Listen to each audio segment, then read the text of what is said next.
किसी राज्य में एक राजा था। वो बहुत ही धार्मिक और वीर था। राजा में कई गुण थे। एक दिन उसके दरबार में एक ज्योतिषी आया। किसी मंत्री ने बताया कि ये बहुत ही सिद्ध ज्योतिषी है, इनकी भविष्यवाणियां हमेशा सच होती है। तो राजा की उत्सुकता बढ़ गई। उसने ज्योतिषी को अपने महल में बुलवाया। महल में राजा ने अपनी कुंडली दिखाई। ज्योतिषी बहुत देर तक कुंडली का अध्ययन करता रहा। फिर उसने राजा को कहा कि महाराज, आपका तो जीवन ही बेकार है। आपके सारे रिश्तेदार आपके सामने ही मारे जाएंगे और आप अपने वंश में अकेले रह जाएंगे। तो ज्योतिषी की बात सुनकर राजा को बहुत धक्का लगा। वो निराशा में चला गया। उसका काम में मन ही नहीं लगता। दरबार में भी वो अनमना सा रहने लगा। ये देख सारे मंत्री परेशान हो गए, लेकिन किसी की हिम्मत नहीं हुई कि राजा से वो कुछ पूछ सके। एक दिन मणिराज नाम के एक समझदार मंत्री ने एकांत देखकर राजा से उसकी उदासी का कारण पूछ ही लिया।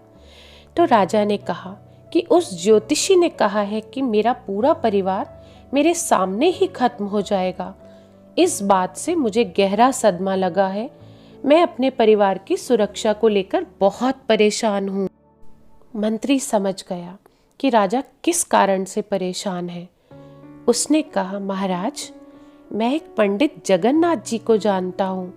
वे भी बहुत सिद्ध हैं। मेरे ख्याल से एक बार हमें उनसे भी बात करनी चाहिए। राजा ने कहा, ठीक है, उन्हें भी बुलवा लो।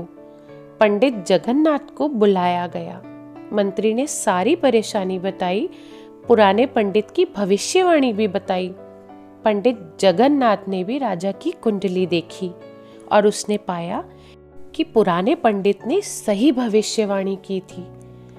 लेकिन अब वो राजा को ये नहीं बता सकता था कि उसके सारे रिश्तेदार उसके सामने ही मर जाएंगे, और वो कोई झूठ भी नहीं बोल सकता था। उसने 2 घड़ी विचार किया।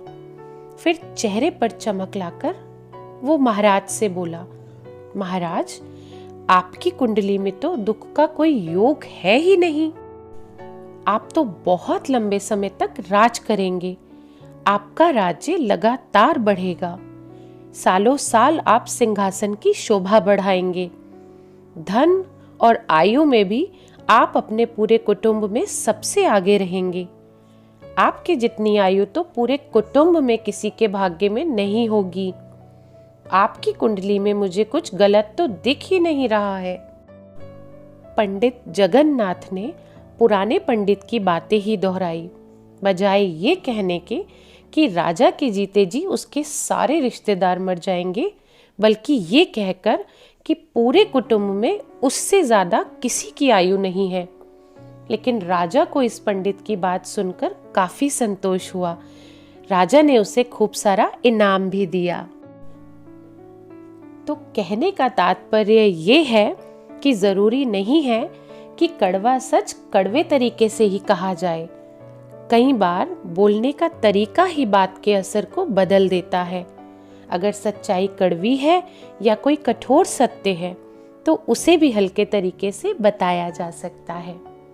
ये कहानी आपको कैसी लगी, कमेंट करके ज़रूर बताइएगा। और इसी तरह की और प्रेरणादायक कहानियाँ सुनने के लिए इस चैनल को सब्सक्राइब करें।